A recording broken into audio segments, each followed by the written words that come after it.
नमो नमः। भवतां सर्वेषां स्वागतम। विद्यार्थियों, आप सभी का स्वागत है संस्कृत कक्षा में। आज हम आपसे बात करने जा रहे हैं बीए भाग प्रथम के वाल्मीकि रामायण के बालकांड के प्रथम सर्ग के 31वें, 32वें और 33वें श्लोक के बारे में। हम अभी तक ये पढ़ चुके हैं कि जो श्री नारद हैं वे श्री वाल्मीकि को राम की कथा सुना रहे हैं और राम जो है वे वनवास जा रहे हैं, वनवास करने के लिए अग्रसर हो रहे हैं और किस प्रकार से कैकेयी ने अपने दो वर के माध्यम से राम के लिए वनवास और भरत के लिए गद्दी या राजगद्दी को मांगा। अब राम जो है वे निषादों के राजा गुह के पास पहुँचे हैं और उन्हीं के साथ साथ वे नदियों को पार करके आगे बढ़ रहे हैं और चित्रकूट नामक जो आश्रम है उस आश्रम की ओर अग्रसर हो रहे हैं। तो 31वां श्लोक इस प्रकार से है विद्यार्थियों। चित्रकूटम अनुप्राप्य भरद्वाजस्य शासनात् रम्यमावसथं कृत्वा रममाणा वनित्रयः। जो श्री राम है वे भरद्वाज मुनि के आश्रम की ओर अग्रसर हो रहे हैं और वहाँ से भरद्वाज मुनि के आश्रम से वे चित्रकूट की ओर आगे बढ़ते हैं, चित्रकूट पहुँचते हैं। इस प्रकार का ही वर्णन यहाँ पर इस श्लोक में किया गया है। तो जो 31वां श्लोक है उस श्लोक में कहा गया है चित्रकूटम अनुप्राप्य भरद्वाजस्य शासनात् रम्यम आवसथं कृत्वा रममाणा वनेत्रयः। सीता, लक्ष्मण और जो राम हैं वे राम साथ में वन में निवास कर रहे हैं, वन में रह रहे हैं। तो ते त्रयः अर्थात वे तीनों, ते त्रयः भरद्वाजस्य शासनात् चित्रकूटम अनुप्राप्य रम्यम आवसथं कृत्वा वने रममाणाः। तो वे जो तीनों हैं, ते त्रया वे तीनों अर्थात वे तीनों राम, लक्ष्मण और सीता जी, ये तीनों ही जो हैं भरद्वाज से शासनात्, तो भरद्वाज मुनि के पास पहुंचते हैं और भरद्वाज मुनि के आदेश से, शासन से, उनकी अनुज्ञा या अनुमति से ही चित्रकूटम अनुप्राप्य, भरद्वाज मुनि ने ही कहा था कि यहाँ नज़दीक में एक स्थान है, समीप में एक स्थान है चित्रकूट, आप सबको वहाँ पर निवास करना उपयुक्त रहेगा।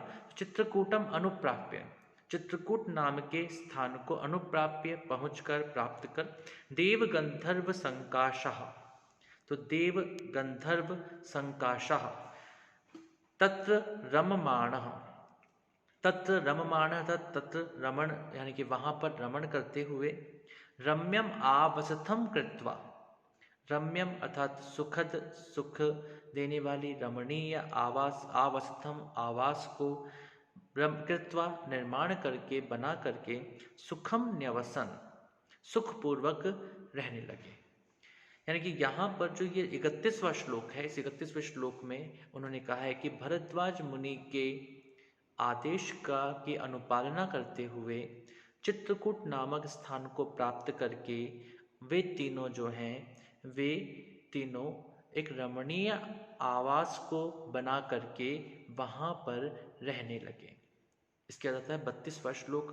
32वें श्लोक में कहा गया है देव गंधर्व संकाशः तत्र ते न्यवसन् सुखम चित्रकूटम गते रामे पुत्र शोकातुरस्तदा।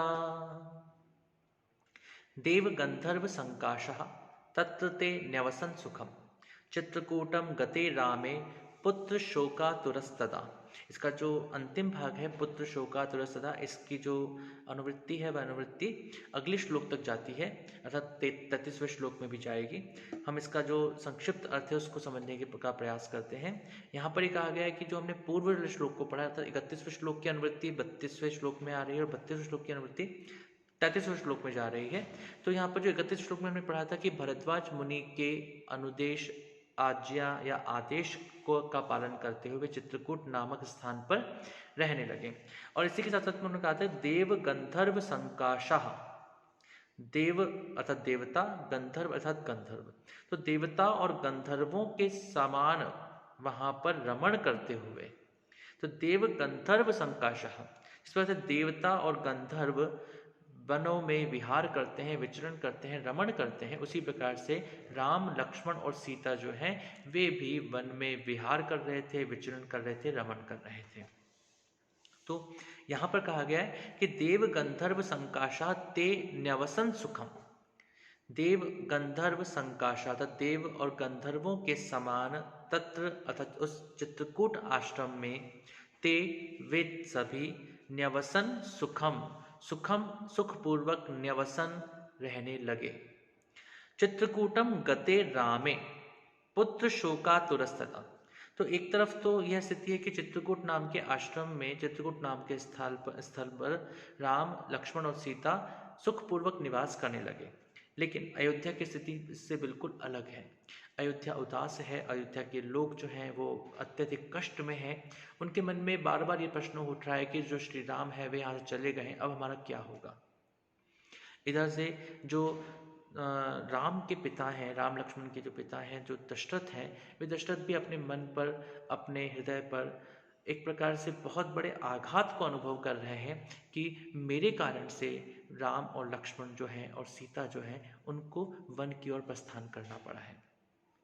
दशरथ अपने आप को इस समस्त कार्य का अपराधी मानते हैं, इस कृत्य का अपराधी मानते हैं, और दशरथ जो है वो अत्यधिक दुखी हैं, अपने पुत्र शोक से व्याकुल भी हैं।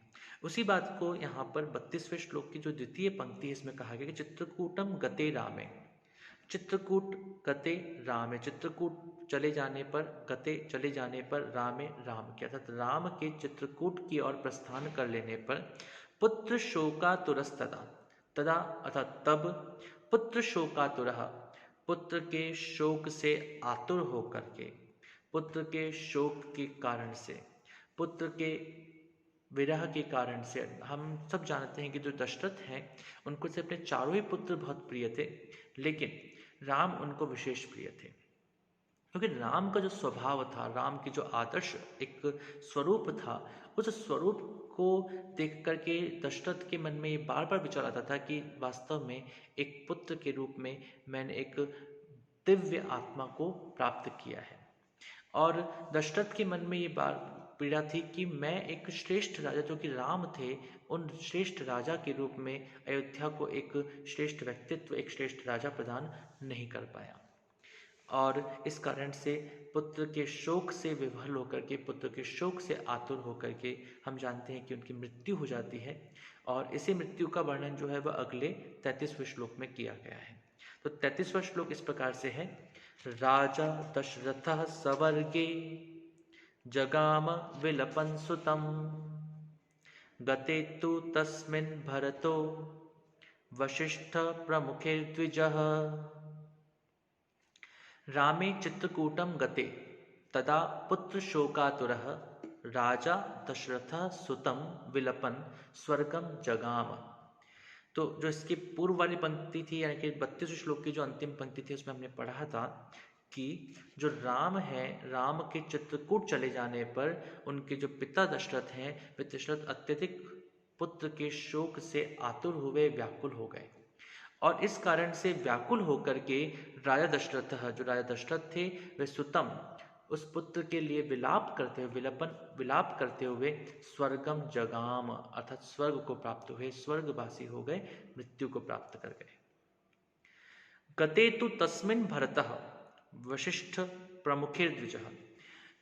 दशरथ की मृत्यु के पश्चात हमें पता है कि राम कथा के अंदर भरत और शत्रुघ्न को बुलाया जाता है। और जब भरत और शत्रुघ्न वहां पहुंचते हैं तो वे इस स्थिति को देख करके अत्यंत व्याकुल होते हैं, विह्वल हो जाते हैं।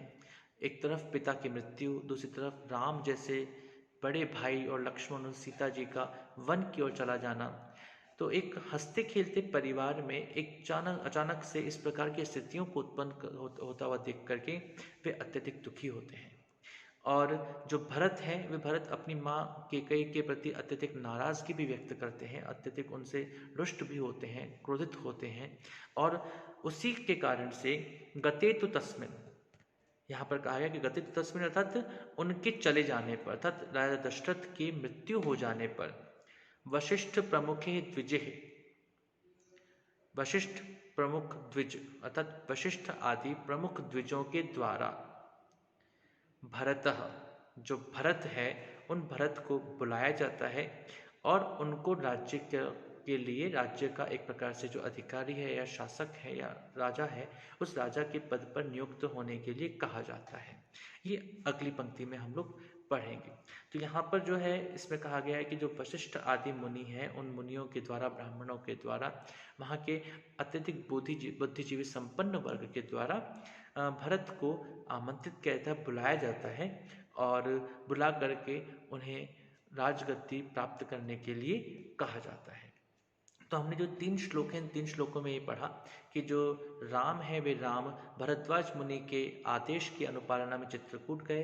चित्रकूट जाकर के उन्होंने वहाँ पर सुखपूर्वक निवास किया, लेकिन अयोध्या की स्थिति अत्यधिक विह्वल थी, दुखी कर देने वाली थी, शोकाकुल थी और उसी शोक के कारण से जो दशरथ हैं उनकी मृत्यु हो जाती है और दशरथ की मृत्यु के पश्चात भरत को बुलाया जाता है वशिष्ठ आदि मुनियों के द्वारा और उन्हें राजगद्दी प्रदान करने की बात की जाती है। अब हम अगले श्लोकों को इसके बाद वाले पाठ में पढ़ेंगे। आप तब तक इन श्लोकों का अध्ययन करें और प्रयास करें कि आपको इस श्लोकों के हर प्रत्येक शब्द जो है वह अच्छी प्रकार से समझ में आए। साथ ही इस घटना, इस कहानी, इस राम कहानी, रामायण के जो विशेषता है कि राम, भरत, लक्ष्मण, शत्रुघ्न और उसके सभी पात्र जो हैं वो किस प्रकार से अपनी बातों को कहते हैं, किस प्रकार से अपने विचारों को अभिव्यक्त करते हैं, हम उन सभी विचारों को, उनकी मान मर्यादाओं को समझने का प्रयास कर सकें। आप सबका बहुत बहुत धन्यवाद। नमो नमः। शुभम भवतु। पुनर्मिलामः।